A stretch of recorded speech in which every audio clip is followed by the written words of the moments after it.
Greetings, you swanky sharks, and welcome back to the Fernando Alonso career mode. Yes, last time out in Saudi Arabia. If you haven't watched it, go do it now. Now that you've all caught up, though, you'll know it was a second podium of the season, so close to a second win, agonisingly in fact, but unfortunately we were pipped to the post by Charles Leclerc. But let's see what we can do, and if we can turn people's worlds upside down here in qualifying. Feeling all kinds of Australian sensations down under, if you know what I'm saying, but through the final corners we go. Up to a point, looked quite bleak. Our setup not at all geared for straight line speed, which is kind of a detriment, but across the line, through the last section, we were absolutely flying, and it'll be P8 here in Albert Park in Australia. A not too shabby effort. However, Max Verstappen again. My God, does he have a score to settle with the rest of us? A retirement and a fourth place. Pole position by half a second to Charles Leclerc, who again finds himself right at the sharp end. So kudos to him. My teammate in 10th, we're not even that far ahead of him, to be honest. So we may just be inherently slow. Well, look, let's hope that's not the case, because it's race day. It is one of the great Formula One Grand Prix of the entire year. Over 400,000 Australian fans here across the weekend. The roar of the crowd means one thing: it's race day in Melbourne. No more lollygagging here. 5 red lights in Australia. Lights out and away we go, and compared to everyone else, again, it's a decent start. Norris on the mediums has absolutely plummeted. That outside line begins to look tasty, but there's no avenue through. We try and switch back on the... I was going to say senior Spaniard, but Sainz isn't senior at all compared to us. However, as the wily old fox, we turn defence into attack. Down the inside of Sainz, Russell cooped up behind Hamilton, round the outside of the left-hander, and we get through. On the man from Kings Lynn, put a pin in. I need to stop speaking, really. In true Fernando Alonso fashion, a great start. And then we go wide. That's not very Fernando Alonso-esque, and as a result, we're under all kinds of rear-end squirming and pressure from George Russell. I'm going to file that restraining order very soon, but he actually, rather surprisingly, doesn't go for the move. The outside line was gaping, for lack of a better... I know it's a disgusting word, but it's the only word I can use. Now it really is opened wide. Russell's going to surge through, but we have none of that. Send it down the inside, push him out wide. And that, ladies and gentlemen, will be P6 in our grasp, which is great news. However, we are hungry for more. You know that we have a lust for even more overtakes, for even more action. Fastest lap for Verstappen, we prize that away. Unbelievably, a 1 minute 19.876 as DRS now enabled. Cars ahead of us being Piastri and Hamilton, as you can see in a straight line. Well, they just walk away, which is not ideal. However, Russell and Sainz fighting behind means no pressure, which means we can be the one applying that pressure.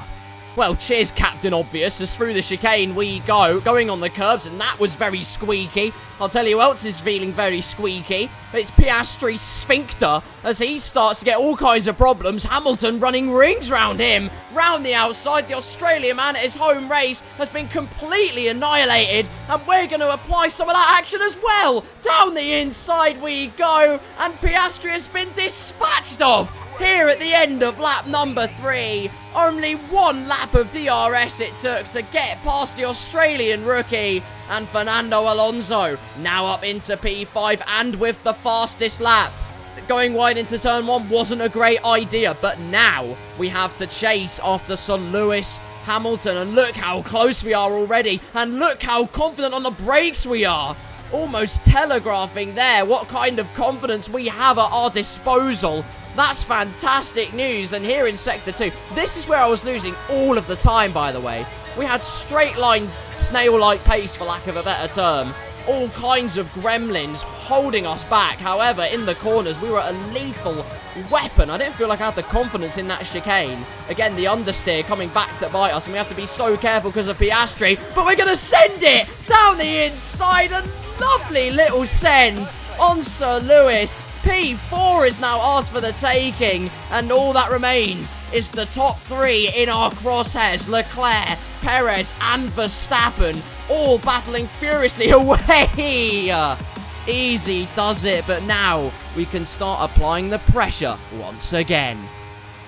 It's bad news, ladies and gentlemen, unfortunately. Lap number 7, almost lap number 8 we're on now, and in the space of, well, a couple of laps, Leclerc and co now have a gap of over 4.5 seconds, and that issue is just exasperated in a straight line, where it was 4.6, now 5 seconds.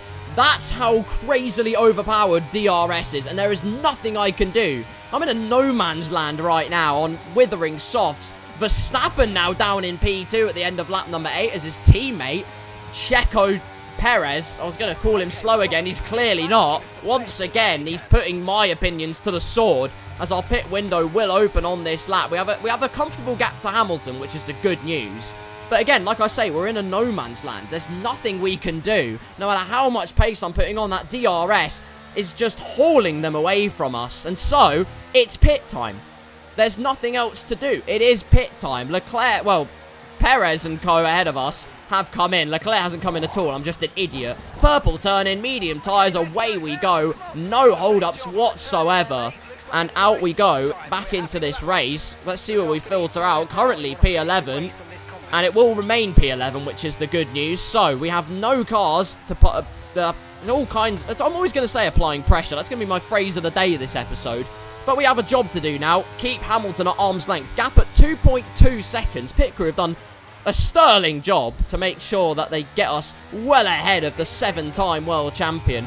As you can see, when other cars come into the pits here on lap number 10, closing in on lap number 11 right now, up into P6, and we actually might have some action. Nico Hülkenberg is ahead of us on very, very second-hand mediums. They're so second-hand, I'm surprised they haven't passed even more hands and contracted crippling pneumonia. Doesn't matter, we have ice in our veins and fire in our lungs, which sounds like a bad night of tuberculosis. But through the first sector we go, and cutting onto the end of the lap, look how much closer we are. 1.2 seconds gained on the right-hander. We absolutely spear our way towards his diffuser, and so round the outside we go. We cannot have restrictions on this video by getting too close and personal with the tush of Hülkenberg. Also, maybe I should... Oh, for fuck's sake. Well, maybe we can beat the fastest lap. Here we go. Oh, for fuck. All the cars ahead of us have pit. The jury is in, and unfortunately, we've been condemned to no man's land once again in this second stint. As Verstappen's on the hards, end of 14, onto 15. As you can see, gap now at 5.7. Make that now almost 6 seconds. But midway through this lap, there's a yellow flag in sector 1. Surely we're cooking. The casserole is... For God's sake. Lance, what? Again, man. It wasn't even a good attempt. You didn't even cause a safety car, man. End of lap 16, on to 17. Gap now 7.4 seconds as Verstappen's now caught Leclerc. I mean, you know, there's a chance here. They're battling up ahead. Wait a second, ladies and gentlemen. We know how hard the AI like to fight in F1 23. And as Fernando Alonso, I smell blood in the water. I'm a hungry shark. A hammerhead shark. Which doesn't mean my head is flat. It means I've got an insanely big brain. And with these lot fighting, I'm going to surge my way to the back of them. And then... Look, as you can tell, that didn't happen. Okay, lap number 20. Through the chicane we go for the final time. And Verstappen and Leclerc might be fighting. In fact, I think Verstappen gets past the Ferrari man in the nick of time to claim P2. It's Perez that has monstered this race and the strategy, so kudos to him. And I do apologise that this is the most boring race since, well, not that long ago, unfortunately. But even so, I mean, given everything, given the fact we had straight line defects, our setup was terrible, we're going to come home in P4, which I will absolutely take, all things considered. This was not our track whatsoever. It's part down to the fact I couldn't gel with it either. For whatever reason, we really did have our world... Speaking of topsy-turvy, how? Tell me how. Oh, I'd love to know. Another superb Australian Grand Prix comes to an end then, and it's a thoroughly deserved victory.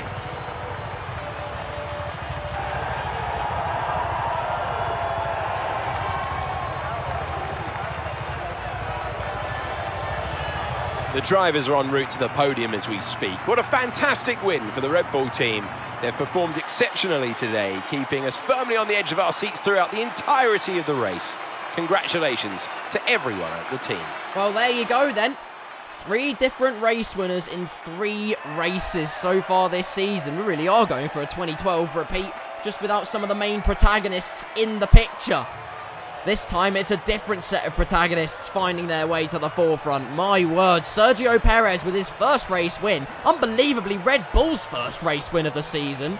Leclerc with another podium. Verstappen claims his first podium of the season. A 1-2 for Red Bull, though. They are back. It is official. P4 for us, though. I mean, ignore the gap between me and Leclerc. I forget that exists, honestly. But Hamilton finally gets some points on the board. Hulkenberg, by the way, getting driver of the day because he started 19th and came 16th. So, I mean, he moved up positions, but we moved up more. And I don't care about driver of the day because it doesn't change the fact that he's shit. How do things stand visually then? Well, here you are, ladies and gentlemen. I will provide you with that gift. It's actually Sergio Perez that has leapfrogged his way into P1 after that win. We now sit P2, only 1 point ahead of Leclerc, and Verstappen is catching up. Hamilton with a great result of P5. However, in the constructors, Russell with not such a great result. McLaren and Mercedes have the same number of points, which is unbelievable, really. Red Bull and Ferrari very close at the top. Us sitting pretty in P3 for the time being. Well, wasn't the greatest set of affairs in Australia, and I do apologise for that. However, in Baku, we have a sprint weekend, and that gives us a real opportunity to capitalise. So, until then, if you did enjoy, leave a like and subscribe on this video. Alonso Career Mode will be back very shortly. Until then, until we do the damage in Baku, once again, I thank you for watching. Have a wonderful day, and I'll see you soon.